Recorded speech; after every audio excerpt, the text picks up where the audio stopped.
مقصد یہ ہے کہ کیا یہ دن جس کی یاد میں مناتے ہو، کیا اس کی زندگی میں بھی کبھی یہ دن آیا ہے کہ نہیں آیا ہے؟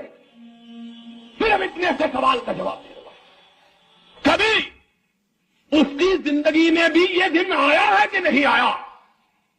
40 سال پہلے کی بات چھوڑ دو اور 23 سال بعد کی بات کرو جو نبوت کا زمانہ ہے۔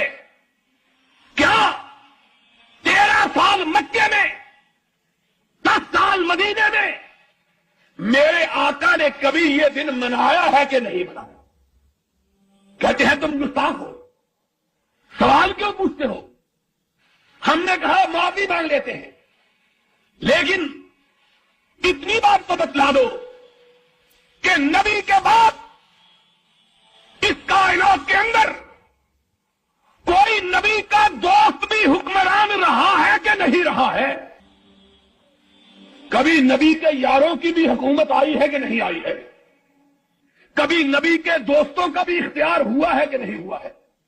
اگر تمہارا عقیدہ یہ ہے کہ صدیق نبی کا کچھ لگتا تھا اور وہ 11 ہجری کو حکمران ہوا، 13 ہجری کو ان کی وفات ہوئی، تو اتنا تو بتلا دو 2 برس یہ دن ان کی زندگی میں آیا ہے کہ نہیں آیا ہے؟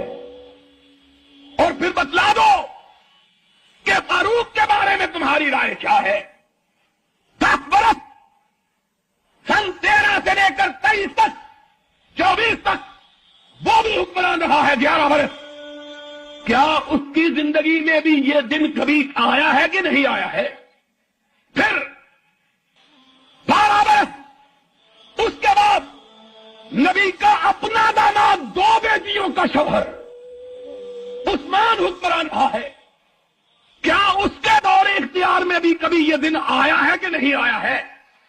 پھر اس کے بعد ان کی چھوٹی بیٹی کا شوہر اور ان کے بیٹوں کا باپ، حسنین کا باپ علی مرتضی 35 ہجری سے لے کر 40 ہجری تک حکمران رہا ہے۔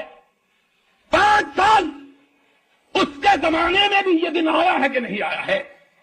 ان کے بعد خود ان کا اپنا لخت جگر، اپنا نواسا حسن 8 برس حکمران رہا، ان کے دور میں بھی ربیع الاول گزرا، کیا انہوں نے بھی یہ دن منایا ہے کہ نہیں منایا؟ یارو، ہم اپنے لیے تو نہیں لڑتے، ہم کو مجرم کہہ دو تو کوئی بات نہیں، لیکن دیکھو تو صحیح کہ تمہاری ستم گری کن کن لوگوں پہ اثر انداز ہو رہی ہے۔ اگر یہ دن نہ منانا جرم ہے تو بتلاؤ قیامت کے دن صدیق کو کیا کہو گے، فاروق کو کیا کہو گے، عثمان کو کیا کہو گے، حیدر کرار کو کیا کہو گے، نبی کے بیٹے حسن کو کیا کہو گے؟ ان پر کون سی پردے جرم لگاؤ گے؟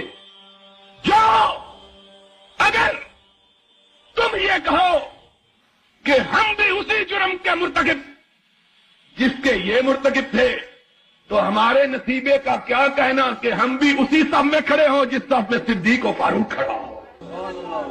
پھر اس سے بڑی ہمارے نصیبے کی بات کیا؟ لوگوں، آؤ انصاف کی بات کرو۔ آج تمہارا ملک اس بات کا متحمل نہیں ہے کہ معمولی باتوں کو، ان باتوں کو جن کو تم نے خود تراشا ہے، نہ قرآن میں جن کا ذکر، نہ محمد کے فرمان میں جن کا تذکرہ، ان باتوں پہ لڑ کے امت کو بانٹ رہے، امت میں تفرقہ پیدا کر رہے، امت میں خلفشار پیدا کر رہے، امت میں انتشار پیدا۔ آج امت کو اتحاد کی ضرورت ہے، آج امت کو اتفاق کی ضرورت ہے، بیرونی